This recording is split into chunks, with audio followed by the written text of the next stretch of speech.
For example, a cardinal doctrine of the Christian faith is the death and resurrection of Christ. This notion is so important that the Bible itself states, "And if Christ be not risen, then is our preaching vain, and your faith is also vain." Yet it is very difficult to take this account literally, for not only is there no primary source denoting this supernatural event in secular history, awareness of the enormous number of pre-Christian saviors who also died and were resurrected immediately puts the story in mythological territory by association.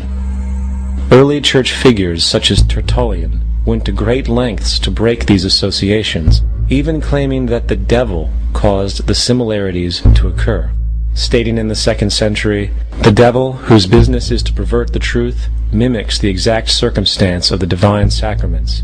He baptizes his believers and promises forgiveness of sins. He celebrates the oblation of bread and brings in the symbol of the resurrection. Let us therefore acknowledge the craftiness of the devil, who copied certain things of those that be divine." What is truly sad, however, is that when we cease the idea that the stories from Christianity, Judaism, Islam, and all the others are literal history, and accept them for what they really are, which are purely allegorical expressions derived from many faiths, we see that all religions share a common thread, and it is this unifying imperative that needs to be recognized and appreciated. Religious belief has caused more fragmentation and conflict than any other ideology. Christianity alone has 34,000 different subgroups. The Bible is subject to interpretation. When you read it, you say, "I think Jesus meant this. I think Job meant that. Oh no, he meant this." So you have the Lutheran, the Seventh-day Adventist, the Catholic, and a church divided is no church at all. And a church divided is no church at all. And this point on division, which is a trademark of all theistic religions, brings us to our second failure of awareness, the false assumption of separation through the rejection of the symbiotic relationship of life. Apart from the understanding that all natural systems are emergent, where all notions of reality will be constantly developed, altered, and even eradicated, we must also understand that all systems are, in fact, invented fragments, merely for the sake of conversation. For there is no such thing as independence in nature.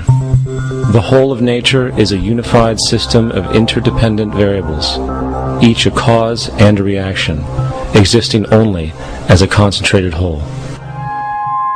You don't see the plug connected to the environment, so it looks like we're free, wandering around.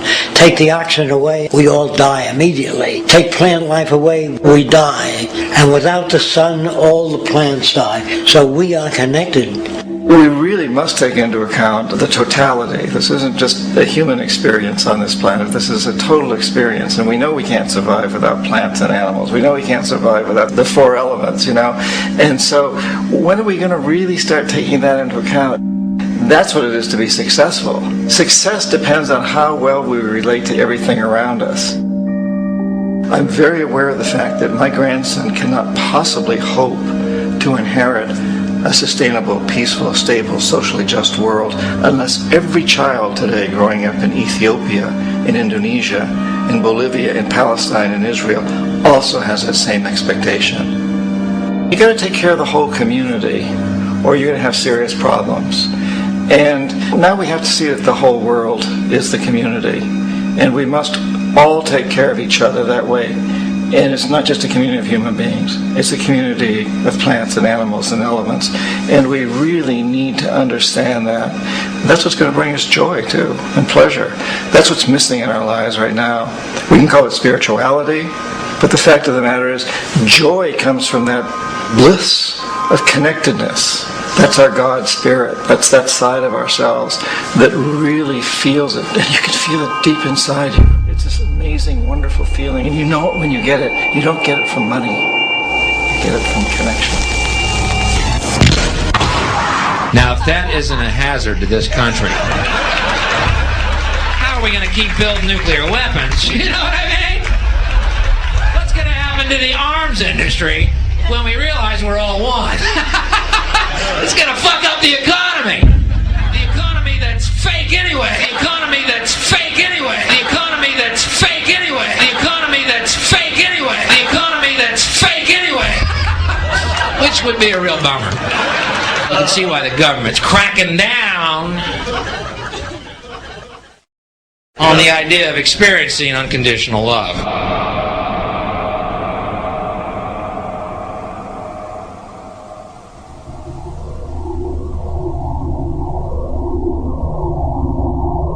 Once we understand that the integrity of our personal existences are completely dependent on the integrity of everything else in our world, we have truly understood the meaning of unconditional love.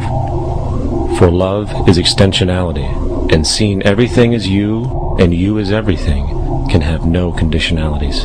For, in fact, we are all everything at once.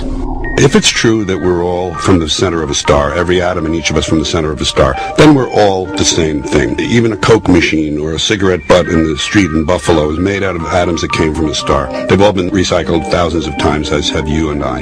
And therefore, it's only me out there. So what is there to be afraid of? What is there that needs solace seeking? Nothing.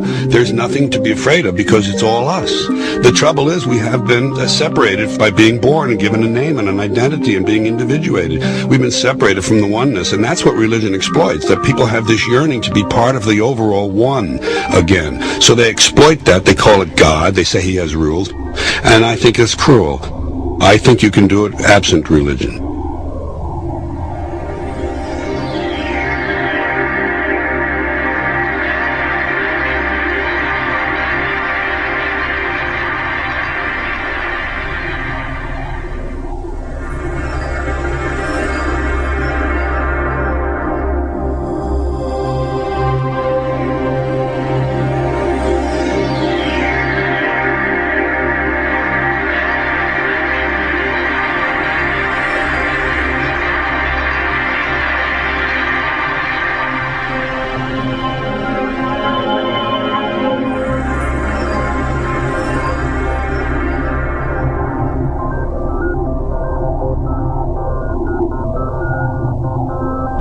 It's time to claim the unity. Our outmoded social systems have broken apart, and work together to create a sustainable global society where everyone is taken care of and everyone is truly free.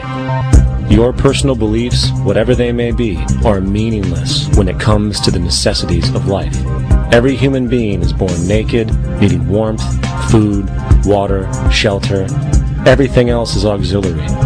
Therefore, the most important issue at hand is the intelligent management of the Earth's resources. This can never be accomplished in a monetary system, for the pursuit of profit is the pursuit of self-interest, and therefore imbalance is inherent. Simultaneously, politicians are useless, for our true problems in life are technical, not political.